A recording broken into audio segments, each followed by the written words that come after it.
ایک شخص نے کہا کہ طلاق نہیں دی، ایک شخص نے طلاق نہیں دی۔ سوال یہ پوچھا ہے کہ ایک شخص نے سرے سے طلاق ہی نہیں دی، مگر کسی دوست کو کہہ دیا کہ میں نے طلاق دے دی، تو یہ طلاق قضاءً واجب ہے، ضروری ہے، دیانتاً نہیں ہے۔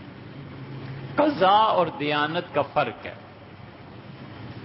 قضاء ہم کہتے ہیں ان تمام مسائل کو جو کورٹ میں جاتے ہیں اور قاضی اس پہ فیصلہ کرتا ہے، یہ قضاء ہے۔ اور دیانتاً یہ تمام مسائل اللہ اور بندے کے درمیان ہے، بندہ جو کچھ کرتا ہے ظاہر پہ دیکھ کے اس کے جو فتویٰ ہے وہ قاضی کہے گا، اور حقیقت میں اس نے کیا ہے نہیں کیا اللہ جانے اور وہ جانے۔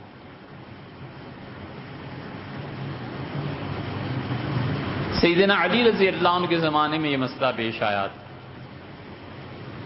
امیر المومنین رضی اللہ عنہ نے کہا کہ جب دروازے کو چٹخنی لگا دیے جائے اور پردے گرا دیے جائیں تو میں یہی سمجھتا ہوں کہ تعلق قائم ہو گیا ہے، بس وہ خلوت صحیحہ ہو گئی۔ تم 1000 مرتبہ بھی کہو نہیں ہوئی، مجھے نہیں پتا، میں فیصلہ اسی پہ کروں گا۔ وہ اگر نہیں ہوئی ان کی آپس میں تعلق کی کوئی بات تو اللہ جانے اور مرد و عورت جانے، یہ ہے دیانتاً۔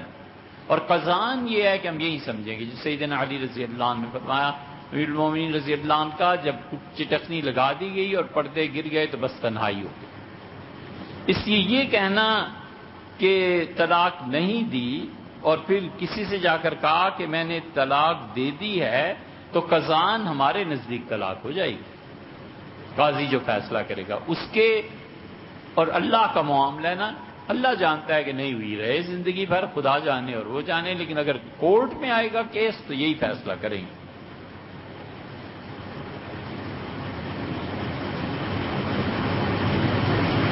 ایک آدمی کہتا ہے کہ میں نے 2 طلاقیں دی، ایک کہتا ہے میں نے 3 طلاقیں دی۔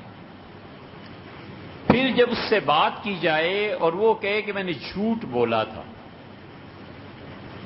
تو یاد رکھو فتویٰ یہی ہے کہ طلاق ہو گئی۔ اب وہ کہتا ہے میں نے جھوٹ بولا تھا، بھئی میں نے تو ایسی آ کے مذاق کیا، جھوٹ بولا، فتویٰ یہی ہے کہ طلاق ہو گئی، تم جانو اور پروردگار جانے۔ نہیں کی دی ہے طلاق تو اللہ کے نزدیک تمہاری طلاق نہیں ہوئی، تمہیں کوئی گناہ بھی نہیں ہے بیوی بنا کے اسے رکھنے کا، لیکن فتویٰ کوئی نہیں اس پہ دے سکتا۔ فتویٰ یہی ہوگا کہ جناب 3 طلاقیں آپ نے دے دی۔